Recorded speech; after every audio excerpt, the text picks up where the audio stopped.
jungle. Welcome to my channel, Fit a Little Bit. As you can tell by the title, this is probably going to be a very serious video. I am getting therapy. I've been getting therapy now for about 3 or 4 months. I think 3 months, maybe not even 3, maybe 2. I should have started getting it 3 years ago, but I did not. 3 years ago, my father actually died. And I thought today would be a good day to make a video or talk about it, because I never really talk about it because I try to put it, out of my mind. So I'm going to tell you how the video is going to begin, and then I'm going to tell you how it's going to end. It's going to begin with my father died. It's going to end with my boyfriend died, and in the middle, 6 friends died, all over 3 years. Okay. So 3 years ago, my father died, and I thought it was like the worst thing on this earth, which to me it was. Some people, death is not really a big deal because their parent has been dead since they were born, 6, 7, 8 years old. So they're sort of used to death. If I'm not mistaken, I think that was my first biggest death, besides my grandmother. I didn't have a husband die or a father die or a bad mother that I wish was dead. Things that probably really been going good for me for a long time, many, many decades. But my father died, and when he died, I just crashed. What did I do? My therapist said I just checked out. I changed my name, changed my profession when I did try to go back to work. I had a fun job, but it was just a very low paying job, but that was probably all that I could do during those times. So I'm going to give a short version, what happened with him, and just try to wrap it all up, because I really hate long videos. And I really hate long, sad videos. And I don't even normally wear makeup, and especially on my makeup. So my father died really quick. He had cancer prior, and then it came back. At that time, I hadn't known anyone who didn't, beat cancer. My younger sister, she had cancer prior to that.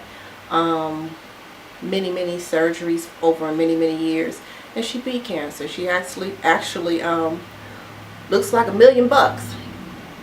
So when they said my father, the cancer had came back, I thought that he would beat it again in my mind. But as time went on, and time being days, I could tell he was having more emergency visits, and he was losing his appetite and things like that. So then they called in hospice, which that was new, for me. I was like, hospice? What are you talking about? He's going to be here. It's nothing. Everything's fine. Everything wasn't fine. And finally, in February, he went to the hospital again. He lived in one city, I lived in another, and he was probably going once every 2 weeks. And I will go where he's at every single weekend and sometime during the week. We had stomach problems on that day. And he's talking just like I'm talking in this video. What was on TV? He loved Wheel of Fortune was on, and Jeopardy was coming. He always knew all the answers to the Jeopardy questions. He's like super smart. I'm nowhere smart as he was. He knew everything. And the doctor's like, we need to talk to you. I have other siblings, but I appeared to be the one that had it all together, which I did not. It was all just an appearance. I'm one of those people, I can show up and probably perform in a crisis if I need to, but the window is short. Can't go on for hours. I can do it for maybe 12 minutes, 30 minutes at tops. After that, I'm probably going down with the ship with everybody else. But at that moment, I am the person that had it together. So they called me into a room, and they were like, we're going to have the chaplain come in. And I was like, well, no, I need to understand, what are you talking about? So they showed me the x-rays, and they said, the cancer was all over his body, and we needed to know you know, she would resuscitate him. So of course I'm going to say resuscitate him. They said, but when we do, it'll probably crush all of his bones in his body. He had lost so much weight, and he would be hooked up to a machine, but there would be probably nothing that can be done. So this is before therapy, before doctors, before prescriptions for me. And I was just like, this is insane. So I go back in, I talk to him, because he's talking, everything's great. His grandkids are coming in there, we're all there. And this was a Saturday. I was like, well, Dad, I'm going to go back home. It was just so much drama. It was just, people act so crazy when people die. It's just so disrespectful. I just, you know. So I said I would be back on Monday. I'll see you when I get back. He said, turn the TV, turn the channel so I can watch Jeopardy. I'm just like, Jeopardy? We're in a crisis. You're talking about watching TV? And so I left. I was gone 15 minutes. And they called me back. It's dead. I was like, he's watching Jeopardy. Who is this? What are you talking about? He was gone like that quick, just gone. And I was devastated. I am devastated. Devastated. So, what did I do? My therapist played it all back to me because she just knows. I don't know how she knows, but she just knew. I would tell her different stuff, and she was like, oh, this is what you did. Like I said, I changed my address. I got off all social media. I changed my phone number. I changed my name. I just checked out. I changed everything, and I just walked away from me, whoever I was, and put it completely out of my mind. I didn't open any mail. I didn't do anything. If it wasn't something automated, it didn't happen. Or if it wasn't something that came to like an email or something, which I shut down an old email and I left one of the old ones up. If it didn't come there, I didn't take care of it. Thank God I lived in a house that I owned. Taxes, you know, was the only thing I really had to pay. And my sister and mom, you know, they would do different things. Didn't even know I had a P.O. Nobody knew I even had a P.O. box. I had a P.O. box. Mail was there for years, for a long time. And it was paid for because it was automatic out of my bank account. So, I had money, and it would just come out whenever the time was due. Anyway, so he died. Then what was the next thing happened? One of my favorite cousins on this earth. He was my age. He died. Just out the blue. When he called, I thought it was a joke. When somebody called me, I thought it was a joke, to the point where I called his cell phone and was like, call me. When you get this message, you can't believe they're saying that you're dead, which is crazy. But he was dead, very young. We don't die from like gunshot wounds. We don't have those type of things really going on in my circle, in my family. He had hurt his leg and was taking medication for that. He was off work, taking medication for that, and had a heart attack. So he was like my favorite. He's my favorite cousin for sure. So that happened. I only had one child, which is my dog, Gucci. He used to be in the videos with me. Gucci died. So I had, in between that, I got a divorce. So I got all this happening. In between that happening, my mother has heart failure, so she was in a coma twice in that same time period. In between, I'm passing out from exhaustion. It was just a crazy ride that landed here. So the cousin died. So I made it through the year, I think. A lot of things I don't remember. The doctor said that I blocked a lot out, and my brain was protecting itself. So a lot of things I don't even remember. It's just spots of stuff, like things I should know, like I don't know. And like I even have to take notes and things now. And I used to be kind of sharp. I can tell. I was popping. I ain't popping. I'm pooping, barely, able to remember from day to day. So I had a boyfriend. Really loved him, really cared about him. He kind of took care of me through the process. All I had to do was just wake up every day, and everything around me he kind of like, took care of, to the point where I was like, what am I wearing today? He would know, do this, do that. He'd take care of himself. He'd take care of me. He just kind of everything around me, he just sort of took care of. I didn't wash clothes. You know, some days I'd be so depressed I would just sit in the tub and he would have to come, you know, wash me up. And I said, well, you know, if I work, maybe I can try to get some type of normalcy. But my brain was just so empty. So I got a simple job. For me, a simple job was financial analyst, customer service type job. It was a very simple job. And it was a blessing. The job was crazy. It was low pay. It wasn't really a lot, but I was able to go somewhere and try to be normal every day. And it was like pushing through hay and mud and sludge. But the people there were wonderful. And they kind of kept me going. And they became my friends like for life. Because they had no idea what I used to be, what I used to do. And that was fine. I didn't want nobody to really know who I was. I didn't want nobody to ask me how I was doing. I didn't want any of that. I just started over fresh with this job and these great people. So I'm working the job. Like I said, my mom was getting sick a couple times. The most pivotal and last one, she's still alive. I don't think that was a bad thing. She was able to come back. Her brother died. Her last sibling died in a different city, because we live in one city, but we're from another city like an hour away.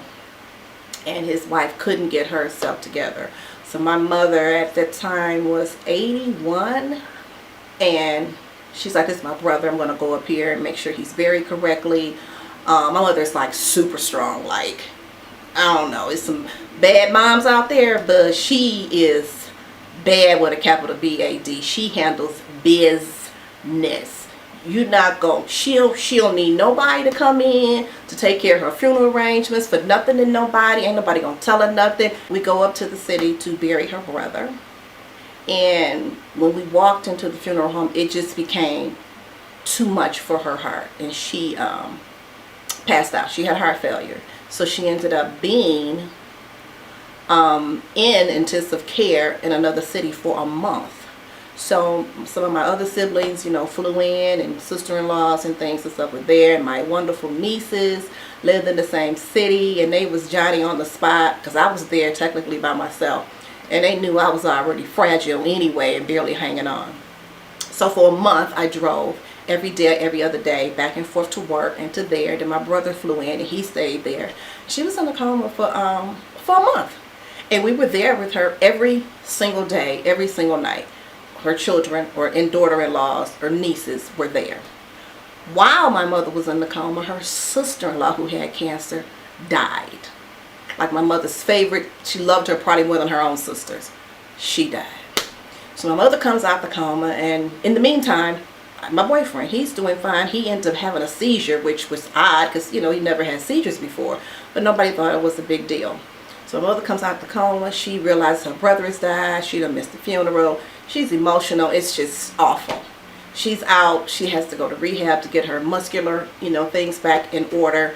And had to leave there to go to her sister-in-law's funeral. We didn't even tell her. She knew when she woke up what was happening. So it was hard for me because that's my mother, and it was very hard for her. So I had to try to stay strong for her, even though I was not. So we get my mother situated. But in the midst of this happening, remember, I changed my phone number. I changed everything. What I didn't know is one of my very good friends I had for 25 years, who didn't even smoke. His wife is my friend. She's my friend and he's my friend.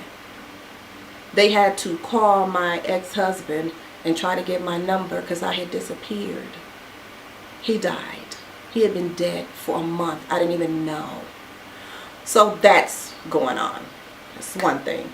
And I had another guy friend. I had been talking to him while I was in the other city with my mom. He was like, you want me to come up there? I'm like, no, we're fine. My brother said, here, we'll be fine. I'll get with you when I get back home. We did a lot of business together, and we really just became really good friends. So mother gets out there and, you know, goes to my aunt's funeral. Then my boyfriend passes out again, like with a seizure. I'm like, why are you having these seizures? This is crazy. So we take him to the hospital, and they say, do you know he has cancer all over his body? We're like, what? He was disoriented, didn't know really like where he was. He just came back and said, where am I, Sam? Where am I? And I'm like, why you don't know where he's at? And they said, well, who's his mother? And they said, he has lesions on his brain. Like, has he ever been to the doctor in his life? He was born with these lesions. Why have they never been treated? It was awful. So they said he had 2 months. 2 months to live. Well, that wasn't going to work. I told them that's not going to work out for me. I will not survive. I won't. It'll be a double thing. I won't survive. So they basically said there's nothing they can do, for him. But remember, I've been going back and forth to hospitals for like 5 years for all types of cancer and people and ages. And I called the hospital, another hospital that my mom was in, and my sister, no, my mom, I think it's just me, and told them what was happening, and could he come there. So he got taken from one city to another hospital in a bigger city, more research, more help, because the people in the town that he was in, they just didn't have enough experience. They didn't have enough exposure. The only reason he would need to be there is to be close to his mother, who didn't take him to the hospital, to the doctor his whole childhood. So she's not even relevant at this point. So he comes back to my town with me. Keep in mind, my mother just got out of the rehab, so she needs help. And he comes, and he halfway doesn't even know who he is. He's in the hospital. He gets radiation, and he sort of comes back a little. He's coming back. He gets the radiation treatments, but they said the longest that they can maybe extend his life is 6 months. Of course, I didn't believe it. Everybody I knew had beat cancer. It just wasn't going to happen, and I was wrong. This is the person that helped me with everything. Helped with the camera, with the setup, with me going to work, with whatever I need. He got 1 treatment of chemo, and he went down from there. He went to stay with his mother because she didn't work, and I was working and taking care of him and doing the nurses and going to the doctors and dropping him off, picking up. His family was nowhere to be found, and his mom jumped in and said she was going to, take care of him. But come to find out, she lived in a different city. Remember, all his specialists are in the city I'm living in. They never brought him back for his second treatment. He couldn't get rid of the infection, because if you know anything about chemo, it compromises your immune system. So you can't be around like everybody. Like, I wore a mask in my own house just so he wouldn't get an infection or anything like that. Up where he was with his mom, she was a smoker herself, waiting for it to take its toll on her, and had a lot of visitors. I don't know if that's what happened, but I'm sure that compromised his immune system even more. So he died. I said, well, this done turned into some bullshit. Now everybody died. But before he died, one of the guy that I talked to on the phone, that I said I would call when I got back, I began to call him when I got back, because him and my boyfriend were friends as well. So let me call and let him know what's going on. I call for a month. For a month. And I said, well, let me get back on Facebook and just try to find his Facebook. How could he not have a phone? He like grown. Why is he not answering his phone? So I get on Facebook. Remember, I hadn't been on there in years. I go to his page and his obituary comes up. He had been dead for a month.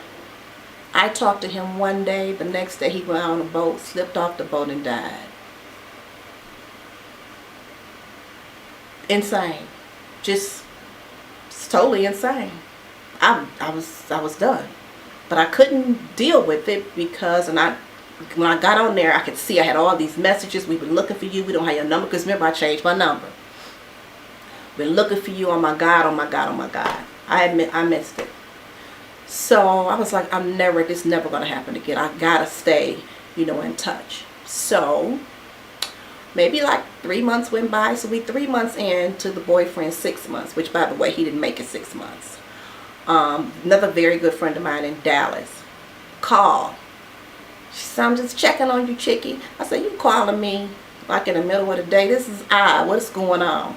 Nothing. I'm just checking on you, just telling you I love you, I miss you. And we talked a very long time. We went to school together.